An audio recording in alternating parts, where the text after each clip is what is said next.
दोस्तों, क्या राज है गंगा के किनारे बने इस शिवलिंग का? आखिर इच्छाधारी नाग नागिन यहाँ क्यों आते हैं?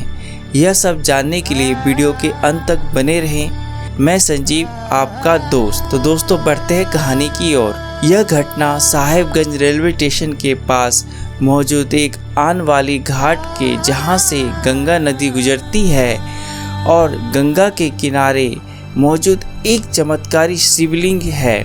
दरअसल इस शिवलिंग की स्थापना के बारे में भी एक रोचक कहानी है। शंभू जो इस गंगा घाट पर नाव चलाता था, उसने उस रात कुछ ऐसा देखा जो उसने कभी सोचा भी नहीं था। दरअसल उस रात शंभू गंगा घाट के उस पार बाजार गया हुआ था। जब वह लौट रहा था तब काफी देर हो चुकी थी। चारों तरफ अंधेरा और सन्नाटा था। शंभू अपनी नाव में बैठा और घाट के दूसरी तरफ आने लगा। तभी शंभू बीच नदी में पहुंचा ही था, उसने किसी की रोने की आवाज आई।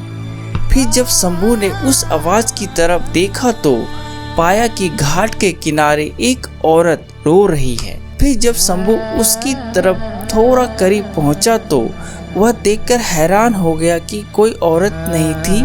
दरअसल उसका ऊपर का हिस्सा तो औरत की तरह था, बाकी का हिस्सा सांप की तरह था। और तो और वह अकेली नहीं थी, उसके बगल में एक आदमी लेटा हुआ था जो उसी की तरह आधा इंसान आधा सांप जान पड़ रहा था। यह देखते ही शंभू पीछे हट गया और वापस दूसरी तरफ चला गया, पर उसने घाट की दूसरी तरफ से उन दोनों पर नजर बनाई रखी। तभी शंभू ने देखा वह आधी औरत घाट में मिट्टी से कुछ बना रही है। फिर किसी तरह का मंत्र उच्चारण करने लगी। लगभग 15 से 20 मिनट तक वह उस मंत्र का बार बार उच्चारण करती रही।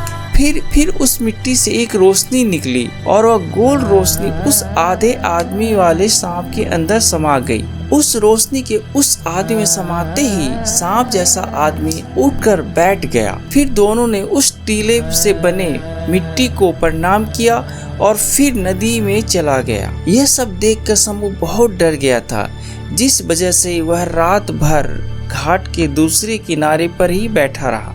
इसी बीच उसकी आंख लग गई। उसे पता ही नहीं चला सुबह कब हो गई। जब आंख खुली तो उसने पाया कि घाट के दूसरी तरफ काफी भीड़ जमा हुई है। शंभू वहां पहुंचा तो उसने देखा वहां एक शिवलिंग है जिसे लोग आप रूपी प्रकट हुआ शिवलिंग मान रहे थे। शंभू को तब यह बात समझ में आई कि यह रात में इच्छाधारी नाग नागिन इस शिवलिंग की पूजा कर रहे थे। तो दोस्तों, कैसी लगी आज की कहानी? प्लीज़ हमें ज़रूर बताएं। आपसे फिर मिलता हूँ एक नई रोचक कहानी के साथ। तब तक जय हिंद।